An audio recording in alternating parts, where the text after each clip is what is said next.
Hello, everyone. I'm Lindsay Reiser. The Justice Department will not prosecute Attorney General Merrick Garland for contempt of Congress. The DOJ sent a letter to House Speaker Mike Johnson explaining the decision. It follows the passage of the contempt resolution in the House earlier this week. That vote fell along party lines, with only one Republican voting to not hold Garland in contempt. CBS News congressional correspondent Nikole Killion is on Capitol Hill. So, Nikole, walk us through what's in this letter.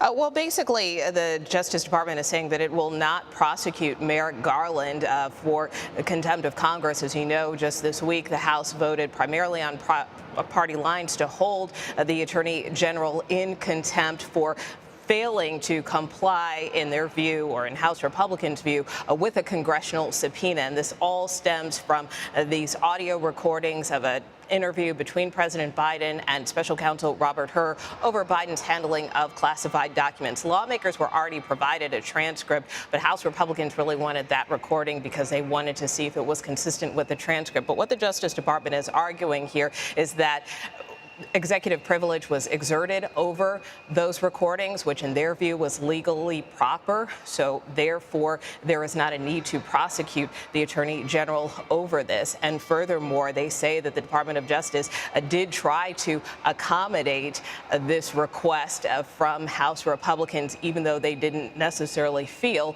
that it was substantive. And even the Attorney General himself argued that in terms of that contempt resolution, that there was no real legitimate purpose behind it. So, the Justice Department, in their view, believes that they have tried to comply with lawmakers' request as best as they can. But at the end of the day, because that executive privilege was exerted over those recordings, then there is no need to prosecute the Attorney General at this time. So no legitimate purpose is the position of the DOJ. Nikole, is that essentially, is it the idea that Republicans want this because Robert Hur was characterizing the president in a certain way, and that could be damaging, especially if they have the audio? They can sort of use it in a way that could even be used in campaign ads.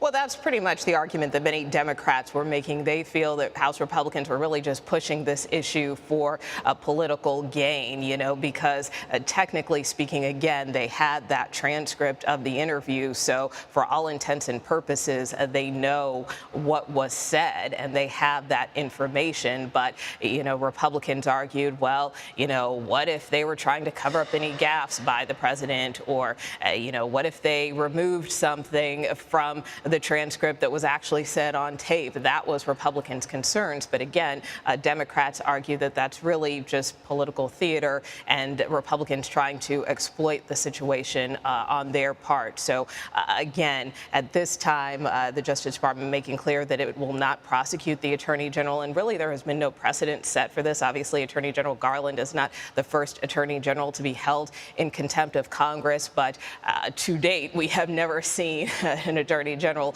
charged over that. And so once again, the Justice Department kind of staying in line with that precedent of not moving ahead with any charges. Okay. Nikole Killion, thank you. You bet.